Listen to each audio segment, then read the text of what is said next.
Kylan, and I'm going to be talking about part one of Project 4. And we were given a 1 meter aluminum bar and a 1 meter iron bar, both at 20 degrees Celsius. And we are asked to find the two lengths after they've been heated by 100 degrees Celsius.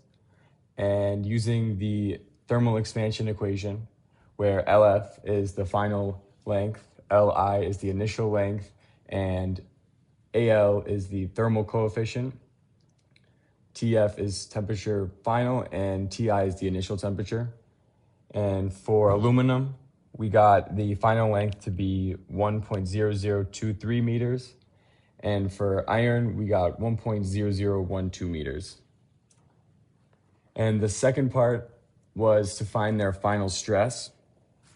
And the final stress we can calculate by the thermal stress equation, which is sigma equals E times alpha L times delta T, where sigma is the thermal stress, E is Young's modulus, alpha L is the cross-sectional area, and delta T is the change in temperature.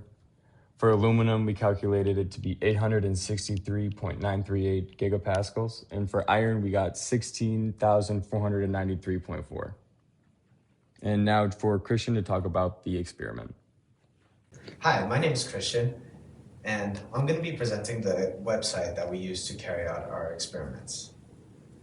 So, as you can see here, we have set up the first part of the experiment, which is having 200 blue particles on the left side and an initial temperature of 300 degrees Kelvin. So now let's see how this plays out.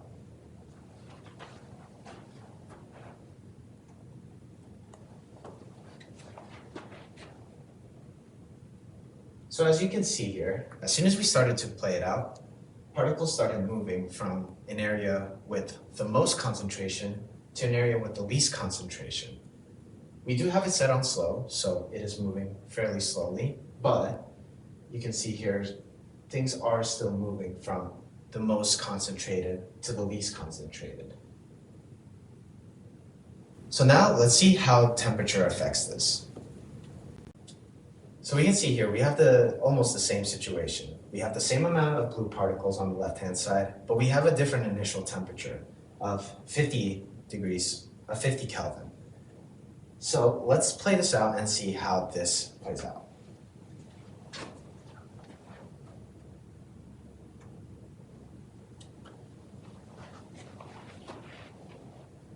So as you can see here, particles move a lot slower from the area of most concentration to an area of least concentration.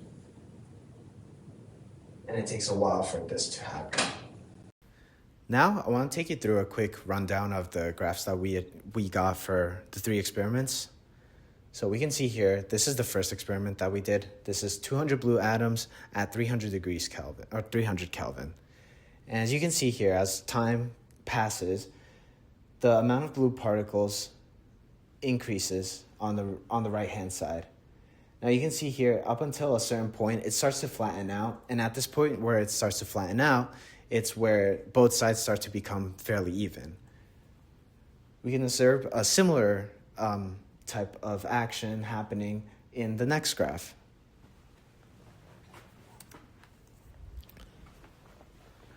So here we have 100 blue atoms, 100 blue particles at 300 degrees Kelvin, or 300 Kelvin. So here we have 100 blue particles at 300 Kelvin, and we can see the same sort of thing happening in this situation. As it starts to even out, you can see roughly at around 50 particles, the graph starts to flatten out. Now, the same can't really be said for the last situation, as it doesn't really give us enough time to see the same sort of thing happening.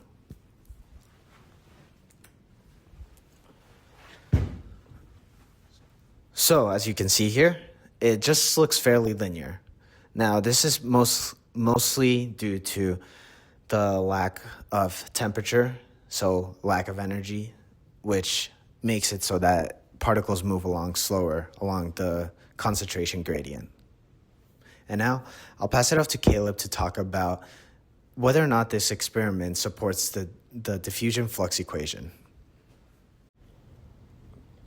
I'm Caleb, and I will be discussing whether or not the experiments support the diffusion flux equation. Within this equation, we will be looking at the number of atoms passing through the cross-sectional area per second per meter squared. In the equation, diffusion coefficient is used, which is dependent on the temperature, the concentration of the particles, and the distance are all used. In this graph, we can see that the line is fairly linear, but starts to dip down towards the end. This can be seen really well in the second graph, where at the end, it begins to move downward.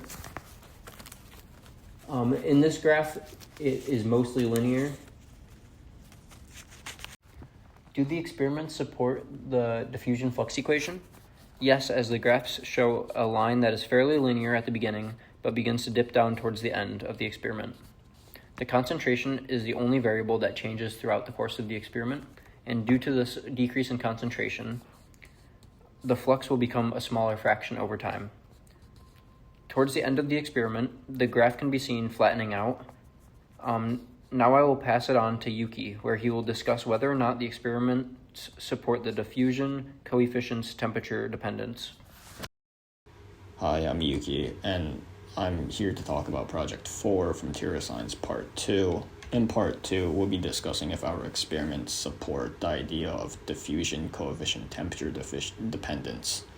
So, diffusion coefficient is equal to the pre-exponential factor to the power of negative activation energy all over RT, which is the gas constant and the absolute temperature.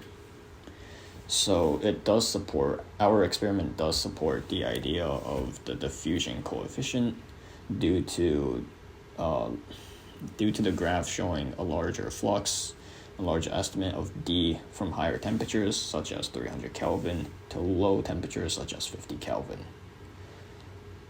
And then it changes from D with the exponential increase of T. The graph has more crossing and larger estimate of D, and then D drops when T is decreasing. It will not be supported if D and T are not changed or constants, in which case it's not for our experiments. And to sum up everything, pretty much we went over the calculation of the aluminum bar at 100, decreasing the temperature to 20, and then the aluminum bar at 20 temperatures, heating up to 100. And then we did the calculation for the diffusion flux, showed graphs, and if our experiment supported the diffusion flux equation.